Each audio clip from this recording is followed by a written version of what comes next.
Welcome to Fireside Gaming, aimed at relaxation and sleep. Tonight, we are discussing games we are looking forward to playing this year, and some of the top gaming news. But first, let's start with what I'm playing now, which is of course Persona 5 Royale on the Switch 2. Tokyo at night. Neon lights flickering on rain-soaked streets.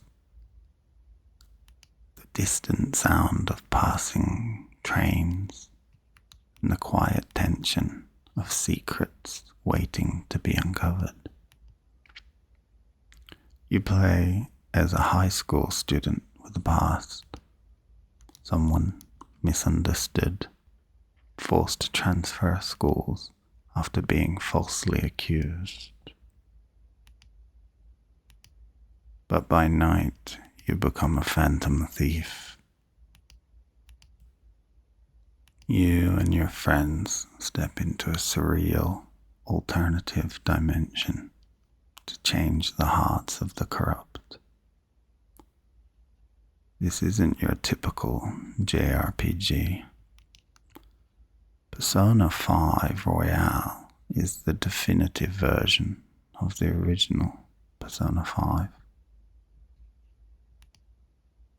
It's packed with extra content, deeper storylines, brand new characters, expanded dungeons, and so much more.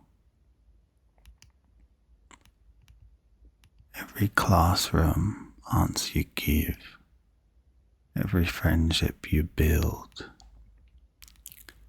every stylish move in battle, it all matters. The game flows like jazz, smooth, unpredictable, and full of soul. And with its unforgettable soundtrack and eye-catching visuals, Royale isn't merely a game. It's a full-on experience. So whether it's your first time visiting the Velvet Room, or you're returning for another hard heist,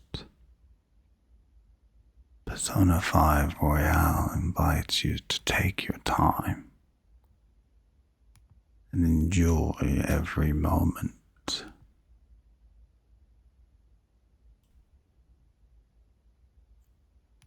Here, I'm about 70 hours into the game, but it's progressing quite well. You never really feel the weight of time, but you never feel like you have enough of it to do all the things you want to do, make all the bonds you want to make, level up. Royale enhances the original in almost every way. Expanded areas where you can hang out, play darts, and of course new story chapters that give this version deeper and more complete emotional payoffs. There's no real benefit to playing on the Switch 2.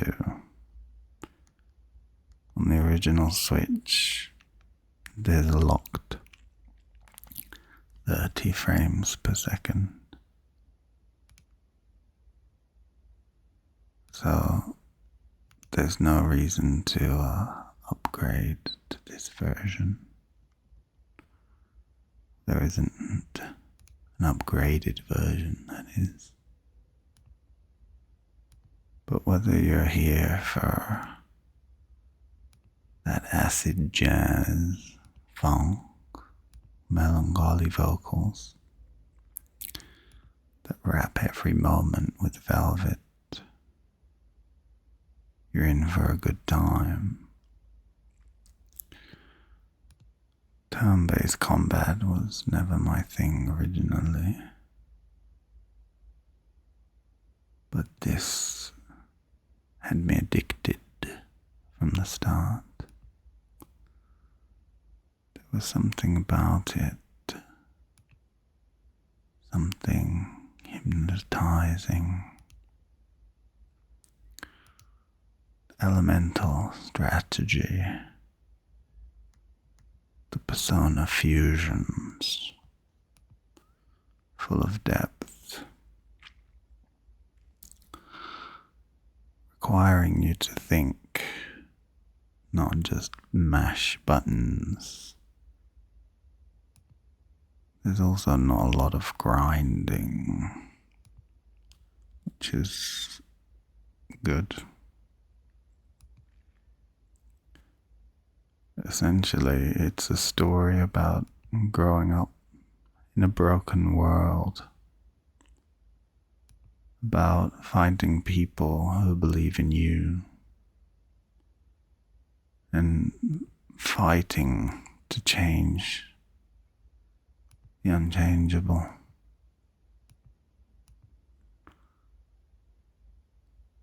So, now we've had our little introduction. Let's move on to games you're looking forward to. There are quite a few games that I'm personally looking forward to playing. Some that aren't released yet. And some that are. Top of my list has to be Ghost of Yotai. Game set in feudal Japan after the previous Ghost game.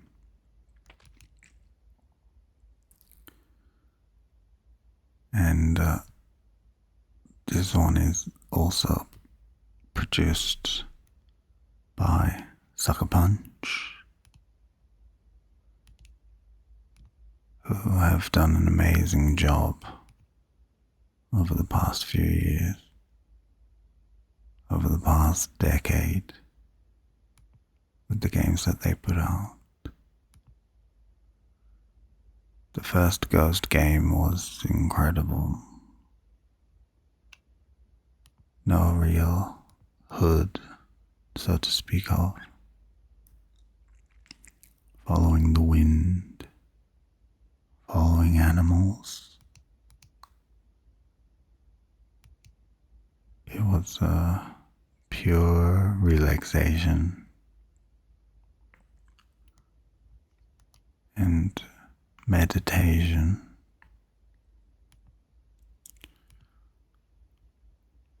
The historical elements were interesting. The gameplay addictive. Never a moment wasted. The next game on my list is a game that was recently released, and I wonder if any of you are playing it right now. And that is, of course, Death Stranding 2 on the beach. I remember playing the first one distinctly because it was the first game I played for the PlayStation 4 Pro, after the PlayStation 4 basically caught on fire because it was very old and dusty. So anyway, we had the PlayStation 4 Pro. The first game I saw in the HDR 4K glory was Death Stranding. And it was magnificent. Many people called it a walking simulator. And one could agree. But again, just like the JRPG before me, it was so much more. It required forethought. It required resource management. There was a story there that affected many people deeply, myself included. It's hard to recall exactly what happened because the story was a little over the place. If you haven't played it, I don't want to spoil it. But let's just say it was very emotional. Set in a fractured future America. Death Stranding followed the character Sam Porter Bridges, if I recall correctly. A lone delivery man tasked with reconnecting isolated cities after a mysterious event known only as the Death Stranding. The Death Stranding tore the world apart. This phenomenon blurred the line between life and death, causing spectral beings known as BTs to roam the land and bringing strange, time-altering rain, appropriately named Timefall.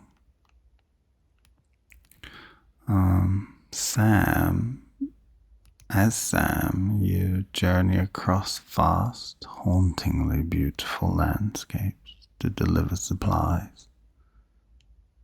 And I remember you rebuild the connections. It's all about connections. You uncover the truth behind the collapse of society. Along the way, you encounter a cast of characters that are beyond normal imagination. Supernatural mysteries aligned with a deeply emotional story. A story about isolation, legacy, human connection, blending walking simulation, inventory management, light combat here and there, and Kojima's signature cinematic storytelling. Death Stranding was unlike anything else the first time I played it. Now it's obviously like the sequel, and many people have copied such a Strand game. But as I said in my review of the game, it's meditative, haunting, and strangely hopeful. With stunning visuals and a deeply atmospheric soundtrack. The themes that linger long after the credits roll. Death Stranding invites players to slow down, reflect, and reconnect on that broken world. Other games that I'm looking forward to are inconsequential. So let's move on to some gaming news. So one of the biggest news stories to come out this week is PlayStation and AMD's partnership, and how they said that it will benefit all gamers, not just PlayStation owners using non-proprietary technology for the PlayStation 6. But let's face it, it's all going to be AI. Generated frames, if you're okay with that. And just lots of AI. No real horsepower. But tell me what you think in the comments. Are generated frames okay now? Does it matter when you have a good story and a pleasing aesthetic? Look at what Expedition 33 did without a super big team. Did they implement AI? How can AI really benefit gaming?